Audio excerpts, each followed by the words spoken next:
अपने पवित्र भवन में है। समस्त पृथ्वी उसके सम्मुख शांत रहे। परमेश्वर आत्मा है और यह आवश्यक है कि उसके आराधक आत्मा और सच्चाई से उसकी आराधना करें। आओ हम प्रभु का जय जयकार करें, अपने उद्धार की चट्टान का जय घोष करें, गुणगान करते हुए उसके सम्मुख आए, स्तुति गान गाते हुए उसका जय घोष करें। ओ मेरे प्राण प्रभु को धन्य कर, मेरे अंतर का सर्वस्व उसके पवित्र नाम को धन्य कहे।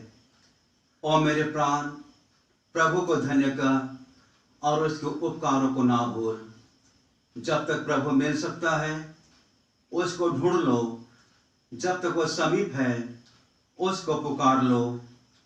दुर्जन मनुष्य अपने मार्ग को छोड़ दे, अधार्मिक व्यक्ति अपने बुरे विचारों को वह प्रभु को लौटे।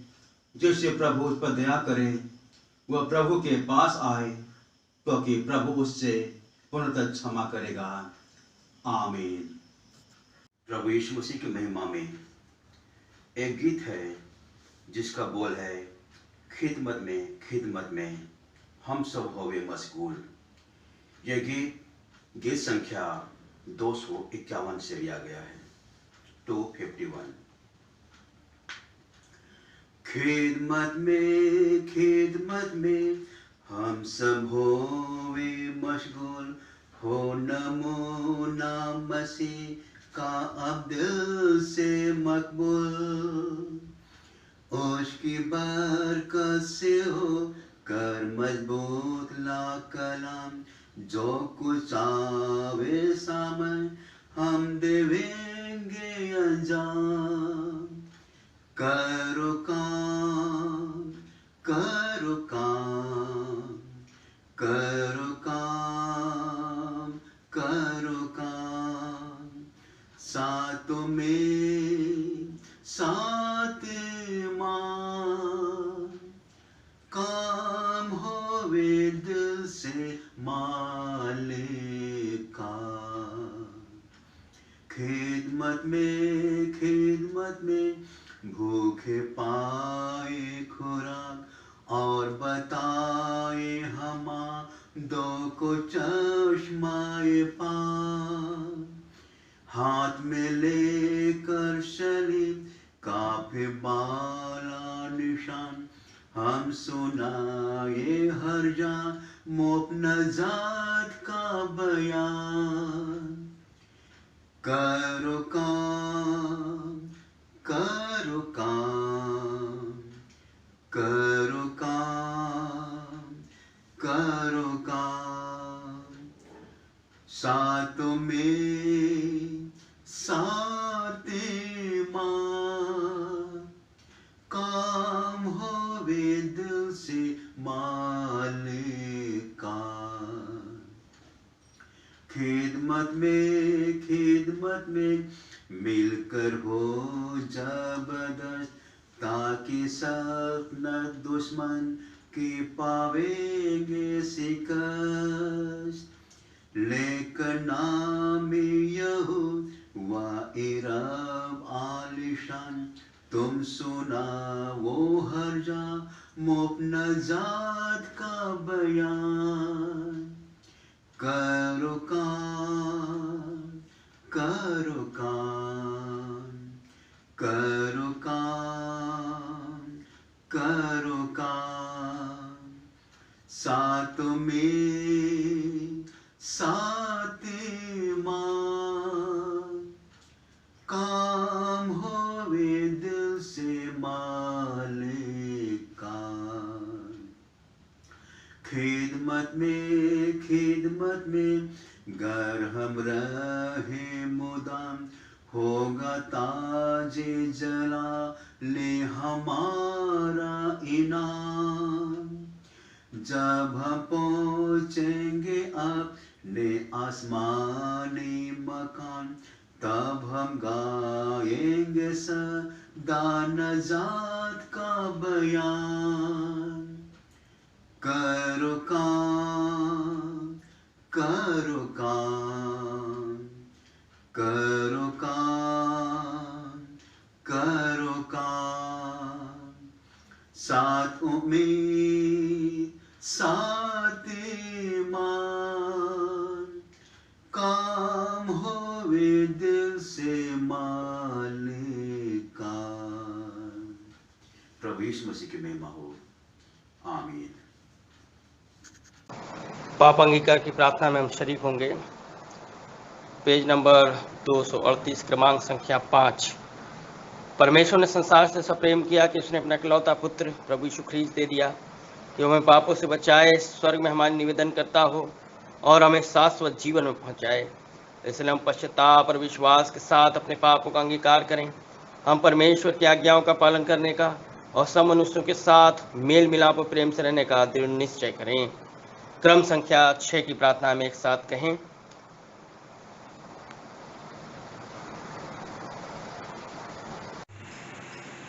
हे सर्वशक्तिमान परमेश्वर, हमारे स्वर्गीय पिता, हमने मन, वचन और कर्म से तेरे विरुद्ध और अपने साथियों के विरुद्ध पाप किया है।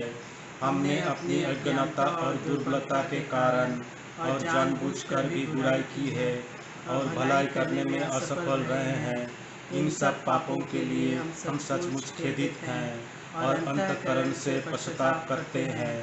तेरे पुत्र यीशु ख्रीस्त ने हमारे लिए अपने प्राण दिए, उसी के कारण हमने जो पाप किए हैं उनको क्षमा कर और यह वर दे कि भविष्य में हम नया जीवन पाकर सदा तेरी सेवा करें, ताकि तेरे पवित्र नाम की महिमा हो, आमीन। सर्वशक्तिमान परमेश्वर उन सबको क्षमा करता है जो अपने साथियों को क्षमा करते और सच्चा पश्चाताप करते हैं।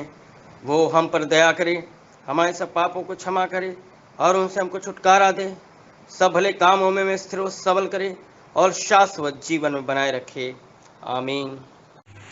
आमीन। परमेश्वर को धन्यवाद हो।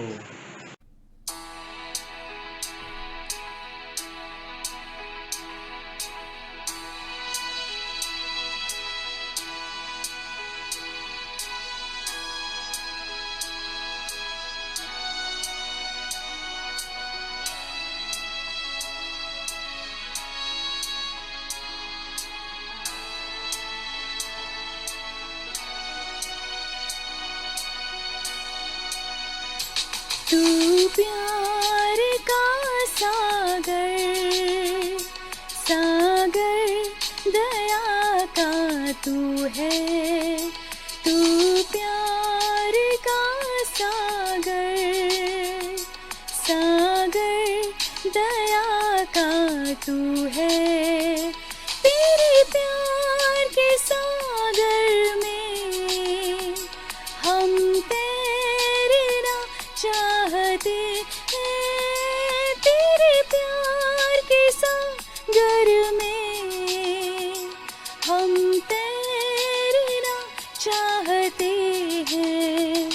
तू प्यार का सागर, सागर दया का तू है।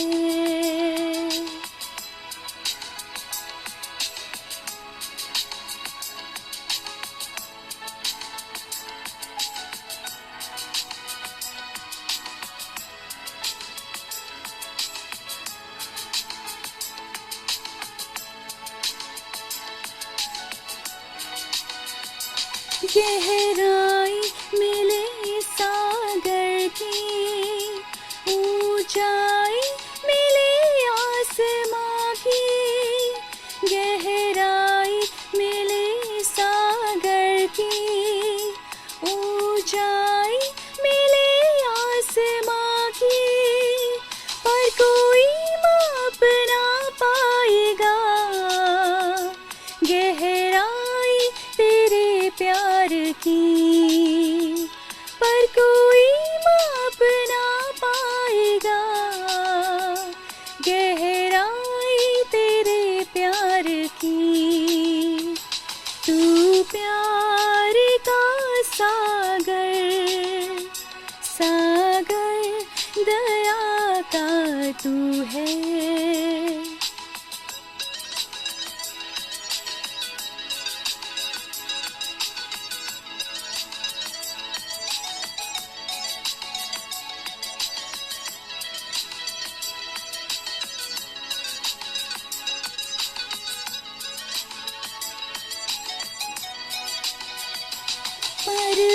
परमेश्वर होने पर भी तूने मानव रूप धारण किया। परमेश्वर होने पर भी तूने मानव रूप धारण किया। प्रभु तेरे इसी प्यार ने हमको दीवाना बनाया। प्रभु तेरे इसी प्यार ने हमको दीवाना बनाया। तू प्यार का सागर, सागर दया का तू है। तू प्यार का सागर, सागर दया का तू है। तेरे प्यार के सागर में हम तैरना चाहते हैं। तेरे प्यार के सागर में हम तैरना चाहते हैं। तू प्यार का सागर, सागर दया का तू है।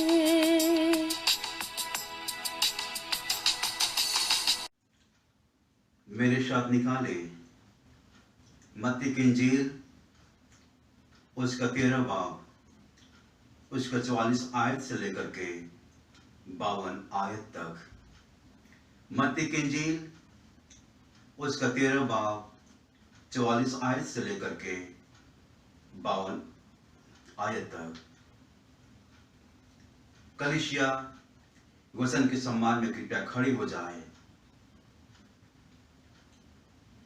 यीशु मसीह के वचन में यूं लिखा गया है, स्वर्ग का राज्य खेत में छिपे हुए धन के समान है, जिसे किसी मनुष्य ने पाया और छिपा दिया और मारे आनंद के जाकर अपना सब कुछ बेच दिया और उस खेत को मोल ले लिया।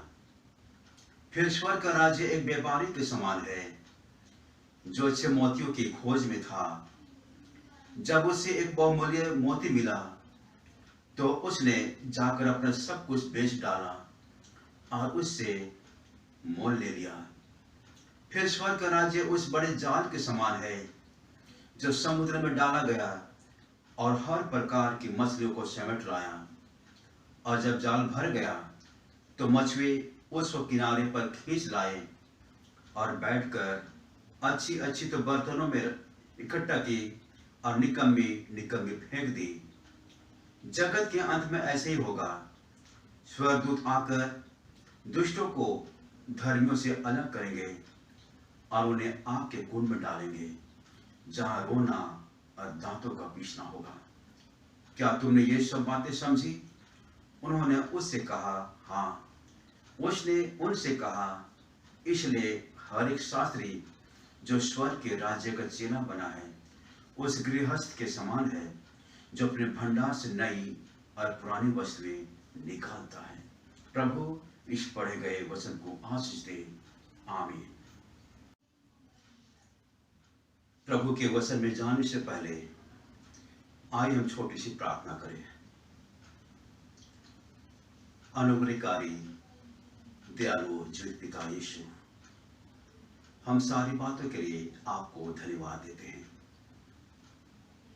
आज के सामर्थ्य वचन जो पढ़ा गया है और यीशु इस पर जो भी बातें की जानी है, जो भी प्रभु ये कलाम की मुनादी की जानी है, उस सारी बातों में आप ईश्वरीय प्रकाशन सिद्ध होने पाए, पवित्र आत्मा की छाप पाई जाए। पढ़ने वाले, सुनने वाले सबको आशीषित कीजिए, धन्य कीजिए। और यीशु, हम कलीसिया की एक एक लोग दुआ मांगते हैं जो आपके वचन को सुन रहे हैं। प्रभु, सारे लोग आशीष को पाए और जीवन की भरपूरी को प्राप्त करें। जो अभी पूरी दुनिया में आपदाएं हैं, महामारियां हैं, संकट है, बीमारियां हैं, तकलीफ है, दुखदायी स्थितियां हैं, ये सारी बातों को दूर कीजिए। प्रभु हर एक दुनिया की एक एक लोगों को छूना और चंगा करना, एक एक जाति के लोगों को छूना और जीवन की बोझ से भर देना। कोई भी यीशु आपकी चंगाई से महरूम ना हो, बल्कि लोग जीवन को प्राप्त करें, चंगाई को प्राप्त करें, लोग आशीष को प्राप्त करें। आज के वचन को आशीषित कर धन्य कीजिए। इन सारी बातों में यीशु आपको आदर, महिमा और सम्मान मिले। धन्यवाद यीशु प्रार्थना को सुनने के लिए। सब कुछ आप ही के नाम से मांगता सुनिए और ग्रहण कीजिए यीशु मसीह। आमीन आमीन।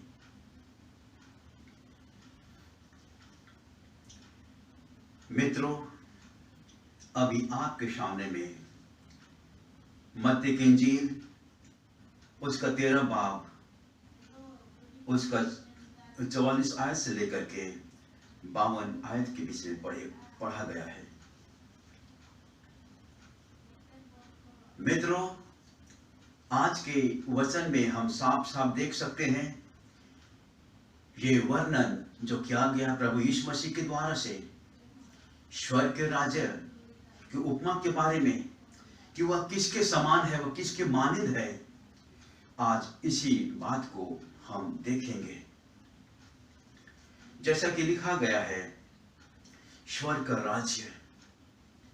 मित्रों, जिस मनुष्य को परमेश्वर के राज्य के अमूल्य तथा अनंत मूल्य का निश्चय है, वो इस राज्य में प्रवेश पाने के लिए कोई भी बलिदान चुका सकता है, कोई भी बलिदान दे सकता है, अपने जीवन का वो न्यौछावर वो कर सकता है, अपने जीवन का वो कुर्बान कर सकता है। लेकिन वे सभी जो परमेश्वर के राज्य का सदस्य होने का दावा करते हैं सच्चे नहीं है। इनका अंजाम यानी ऐसे लोगों का अंजाम काफी बुरा होगा। इनका अलगाव अंतिम न्याय में क्या जाएगा। जो यीशु मसीह के राज्य का सदस्य होने का स्वांग भरते हैं। वचन में यह कहा गया है कि ईश्वर का राज्य खेत में छिपे हुए धन के समान है और प्यार इसमें दिया गया है छिपे हुए खजाने या अनमोल मोती या जाल का दृष्टांत। कई ऐसी बातें इसमें दी गई है जो स्वर्ग के राज्य के रूप में, एक उपमा के रूप में, एक उदाहरण के रूप में दिया गया है कि स्वर्ग का राज्य एक छिपे हुए खजाने के समान है, कि स्वर्ग का राज्य एक अनमोल मोती के समान है, स्वर्ग का राज्य एक जाल के समान है। छिपा हुआ धन या अच्छा मोती एक ही बात का दोहरा उदाहरण है। प्यारो, मनुष्य की आत्मा के लिए यीशु का अमूल्य महत्व, यीशु के खातिर सब कुछ छोड़ना चाहे, अपना जीवन भी क्यों न खोना पड़े, हम उसे प्राप्त करने के लिए या कोई भी व्यक्ति पाने के लिए अपना कुछ भी खो सकता है, अपने आप को तैयार कर सकता है या अपने जीवन का वो कुर्बानी दे सकता है। ये छुपा हुआ धन के लिए, अच्छे मोती के लिए, क्योंकि आज का वचन इसी बात की तस्दीक करता। प्यारो, यह ध्यान देना जरूरी है कि मत्ती की इंजील में राज्य शब्द बहुत ऐसे आया गया है। मत्ती की इंजील में हम राज्य शब्द को बहुत ऐसे देखते हैं। अगर आप देखेंगे मत्ती की इंजील उसका 3 अध्याय उसका 2 पद में, मत्ती की इंजील 4 अध्याय उनका 17 पद में और 23 पद में, या मत्ती की इंजील उसका 5 अध्याय उसका 3 पद में, 10वां पद में, 19वां पद में, 20वां पद में, या मत्ती की इंजील 6 अध्याय उनका 10वां पद और 33 पद में, या मत्ती की इंजील उसका 7वां अध्याय उसका 21 पद में, या मत्ती की इंजील उसका 8 अध्याय उसका 11 पद में, या मत्ती की इंजील उसका 9 अध्याय उसका 35 पद में, या मत्ती की इंजील उसका 10 अध्याय उनका उसका 7वां पद में, या मत्ती की इंजील उसका 11 अध्याय 11 पद में, 12 पद में, या 12 अध्याय उनका 28 पद में, या 13 अध्याय उसका 11 पद में, या 24 पद में, 31 पद में, 33 पद में, या 43 पद में, या 44 पद में, या 45 पद में, या 47 पद में, या 52 पद में। मत्ती की इंजील उसका 16 अध्याय उनका 19 और 28 पद में। मत्ती की इंजील उसका 18 अध्याय उनका 23 पद में। मत्ती की इंजील उसका 19 अध्याय उनका 12 पद में, 14 पद में, 23 पद में, 24 पद में, या मत्ती की इंजील उसका 20 अध्याय उसका 1 पद में, या मत्ती की इंजील उसका 21 अध्याय उनका 31 या 43 पद में, या मत्ती की इंजील उसका 22 अध्याय उसका 2 पद में, या मत्ती की इंजील उसका 23 अध्याय उनका 13 पद में, या मत्ती की इंजील उसका 24 अध्याय उनका 14 पद में, या मत्ती की इंजील उनका 25 अध्याय उनका 1 पद में 34 पद में, या मत्ती की इंजील उसका 26 अध्याय उसका 29 पद में। मित्रों, इतने कई सारे पद, कई सारे आयत ये परमेश्वर के राज्य के रूप में लिखे गए हैं। राज्य शब्द का यह वर्णन बहुत ऐसे मत्ती की इंजील में किया गया है, लेकिन ये राज्य शब्द का तात्पर्य किससे है? यीशु मसीह ने जब राज्य के बारे में कहा, तब राज्य के बारे में हमारे जीवन में कैसी बातें आती है, कैसी सोच घूमती है, कैसी तस्वीर उभरती है। अगर हम वचन को पढ़ते हैं तो हम जानते हैं कि एक राजनीतिक साम्राज्य जिसमें यहूदी या इब्री राज्य अपने महिमा के नीचे विश्व पर राज्य करेगा। हाँ प्यारो, अगर हम सियासी तौर पर देखेंगे, सियासी नजरिए से देखेंगे, तो हम जान सकते हैं कि जिसमें यहूदी राज्य या इब्री राज्य जिसे हम कहते हैं, अपने मसीहा के नीचे पूरे विश्व पर हुकूमत करेगा, उसकी प्रभुता होगी। क्योंकि वचन में हम इसी बातों को हम पढ़ते हैं या जानते हैं। जब हेरोदेस के बारे में हम पढ़ते हैं, वहां हम जानते हैं कि हेरोदेस किस प्रकार उस राज्य का हिस्सेदार था। हेरोदेस राजा एक ऐसे राजनीतिक साम्राज्य के हिस्सेदार था, और इसी कारण से उनका यह अनुमान था, जब यीशु मसीह का जब जन्म हुआ, उन्होंने अपने खिलाफ ये साजिश के रूप में देखा, एक षड्यंत्र के रूप में देखा कि कौन ऐसा राजा हमारे राज्य में पैदा हो गया है। हाँ प्यारो, हेरोदेस राजा भी इस राजनीतिक राज्य का एक हिस्सेदार था, और ये कारण था कि उन्होंने अपने राज्य के दायरे में जितने भी 2 साल के या उनसे कम उम्र के बच्चे थे, उनका सत्यानाश कर डाला। उन्हें मौत की सजाएं दी गई, उन्हें मौत के घाट उतार दिया गया, क्योंकि हेरोदेस राजा भी इसी राजनीतिक साम्राज्य के हिस्सेदार बना हुआ था। क्योंकि हेरोदेस भी यीशु मसीह को बचपन में ही नाश करना चाहता था। इसी कारण से क्योंकि वो यीशु मसीह की आगमन में उनके राज्य को वो अलग दृष्टिकोण से देख रहा था। यीशु मसीह के आगमन को हेरोदेस राजा वो अलग नजरिए से देख रहा था कि ऐसा कौन सा राजा पैदा हो गया है। जरूर ये हमारे लिए एक साजिश का, हमारे खिलाफ में ये एक साजिश का विषय है, या षड्यंत्र का एक विषय है। और यही वो कारण था जिसके कारण उसने अपने राज्य में 2 साल के या उनसे कम उम्र के बच्चों को मरवा डाला, मौत के घाट उतार डाला। और इसी के बराबर वो इस मसीह को भी इस मसीह के बचपन में नाश करना चाह रहा था।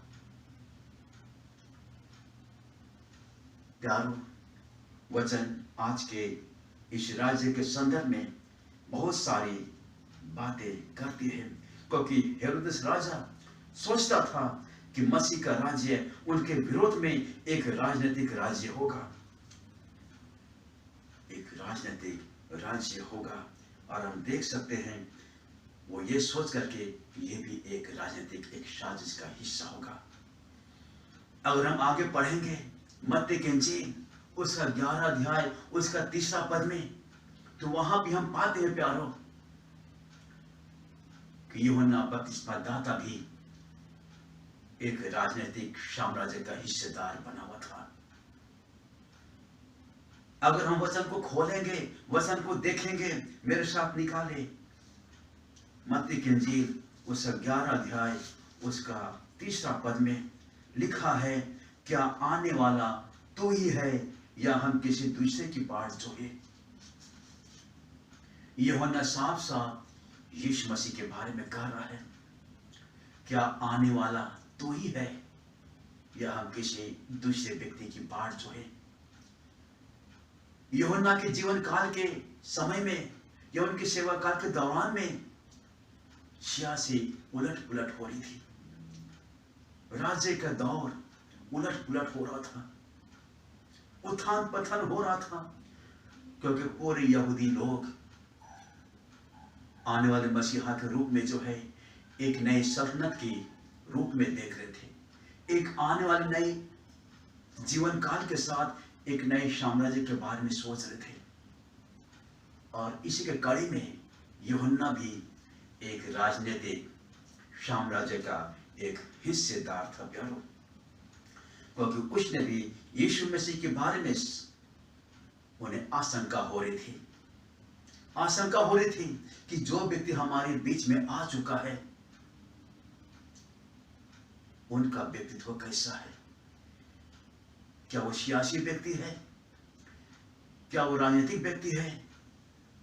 और इसलिए जब उन्होंने देखा कि यीशु मसीह का जीवन इन सारी बातों से परे है, कुछ अलग हट करके है, तब यूहन्ना बपतिस्मा दाता को ये पूछना पड़ा यीशु मसीह के पास अपने शागिर्दों को भेज करके कि हमें बता, जैसे कि लिखा गया है, क्या आने वाला तू ही है या हम किसी दूसरे की बाट जोहे?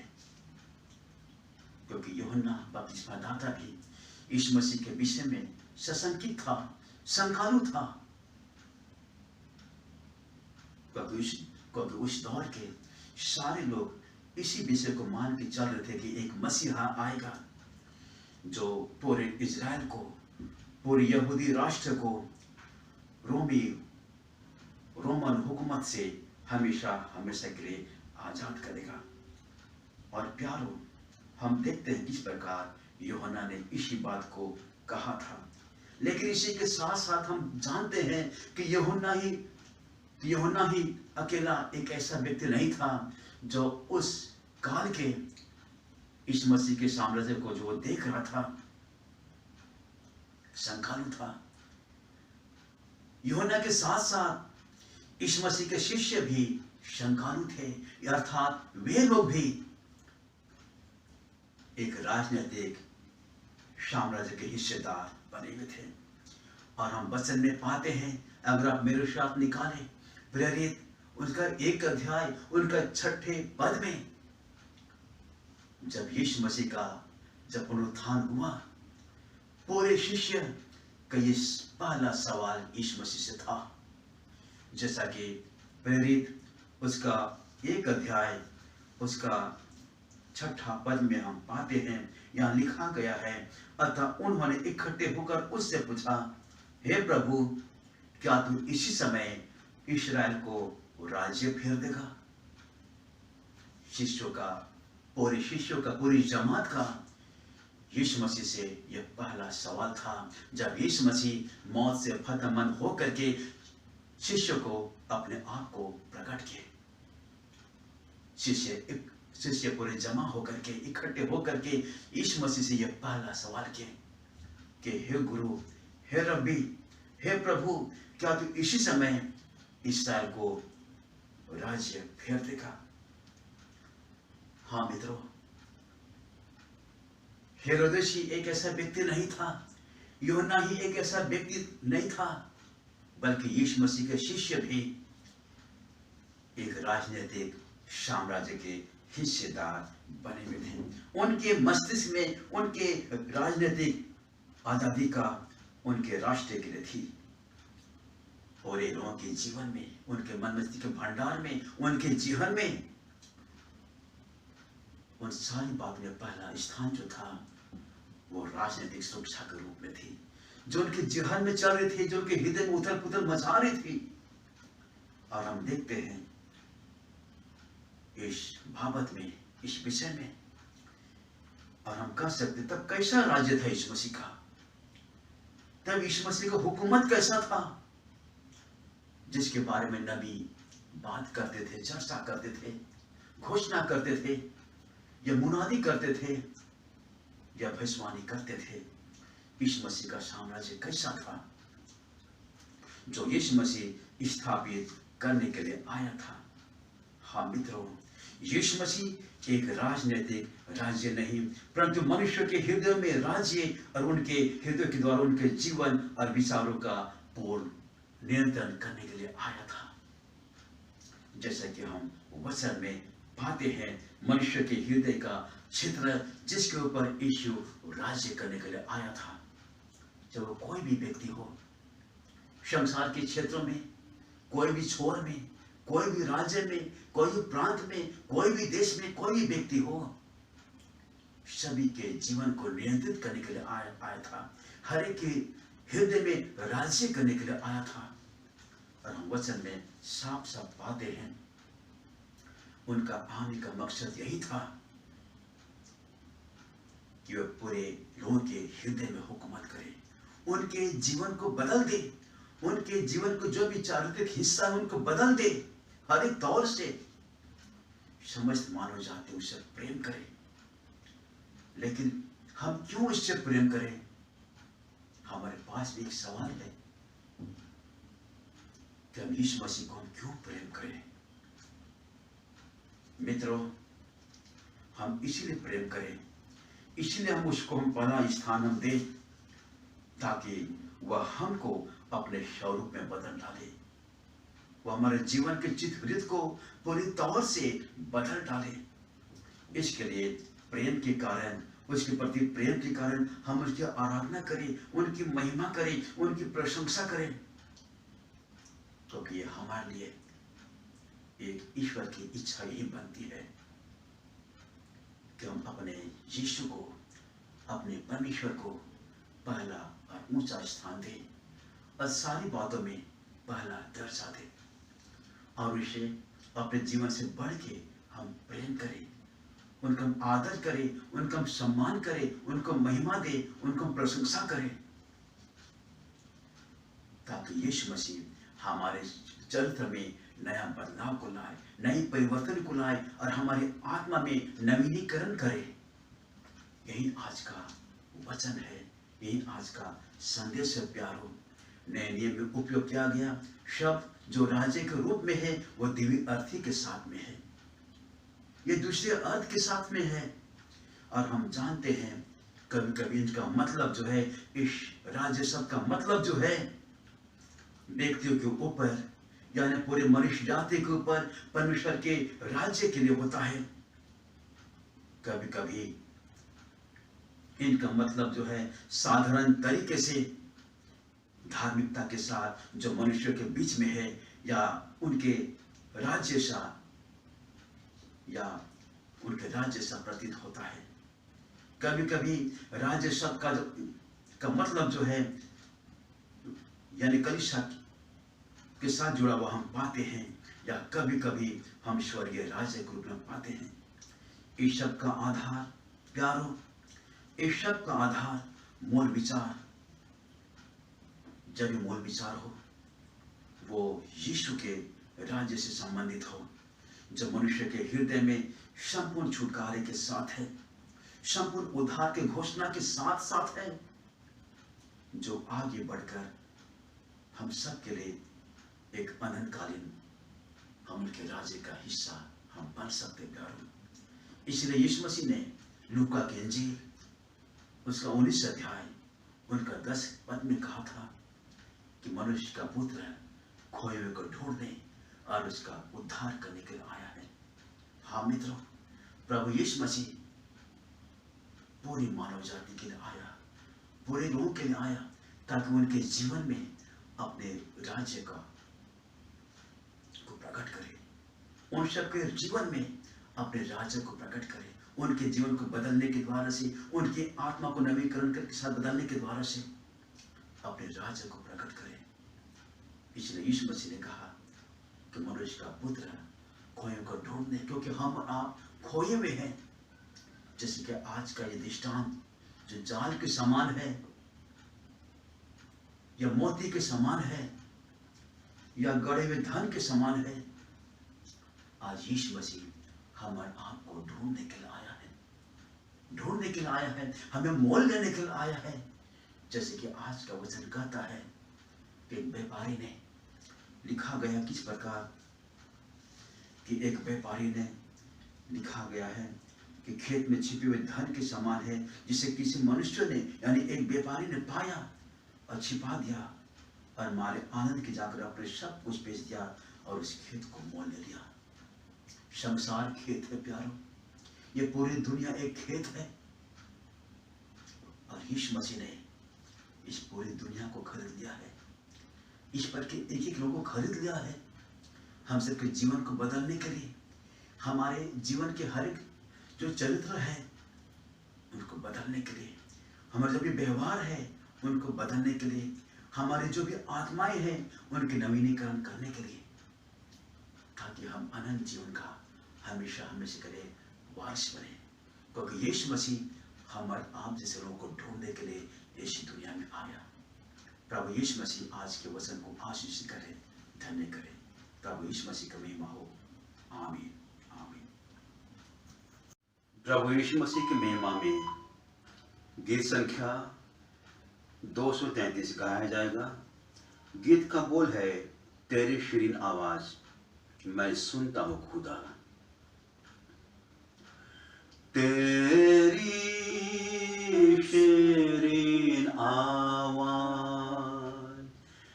मैं सुनता हूँ खुदा, बुलाती पासों चश्मे के, सलीब से जो आता हूँ मसीह, आता तेरे पास, धोखे साफ कर चश्मे के, जो बता क्रूस से खाए, मैं आता हूँ लाचार, देख मेरी हालत को, नाजात से कर पाको साफ, कि एक भी दाग ना हो, आता हूँ मसीह, आता तेरे पास, धोखे साफ कर चश्मे से, जो बता क्रूस से खाए, यीशु बुलाता है कि रखे प्यार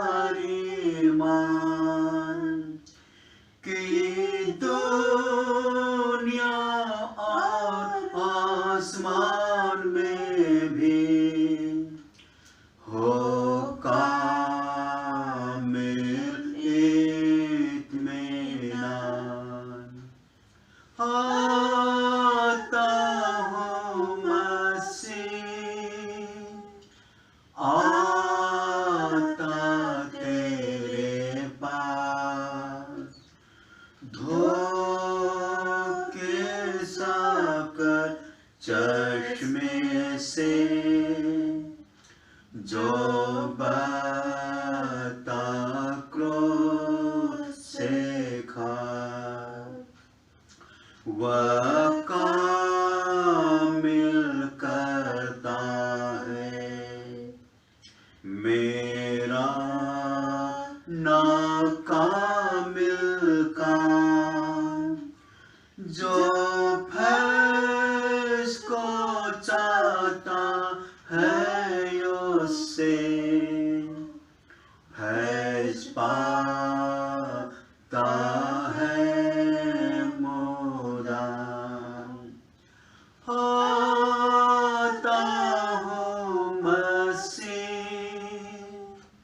आता तेरे पास, धोखे साकर चश्मे से, जो बता क्रोध से खास, तसीर का फारे को, तसीर मुफज्जल को, तसीर मसीह की बख्शिश को, अब मिल के सब कहो। आता हूँ मसीह, आता तेरे पास, धोखे साकर चश्मे से, जो बता क्रोध से खा। प्रभु यीशु मसीह की महिमा हो। आमीन। प्रभु की प्रार्थना हम सब साथ मिलकर बोलेंगे। हे हमारे पिता, तू जो स्वर्ग में है, तेरा नाम पवित्र माना जाए, तेरा राज आए, तेरी इच्छा जैसे स्वर्ग में पूर्ण होती है वैसे पृथ्वी पर भी हो। हमारे दिन भर की रोटी आज हमें दे, हमारे अपराधों को क्षमा कर जैसे हमने अपने अपराधियों को क्षमा किया है। हमें परीक्षा में न डाल, परंतु बुराई से बचा, क्योंकि राज, पराक्रम और महिमा अब और सर्वदा तेरी ही है। आमीन। अब हमारे प्रभु यीशु मसीह का अनुग्रह, परमेश्वर पिता का प्रेम, पवित्र आत्मा की सहभागिता अब से लेके अब तक, जब तक मसीह दोबारा नहीं आते, हर एक मसीह विश्वासियों के साथ अब से लेके सदा तक बना रहे। आमीन।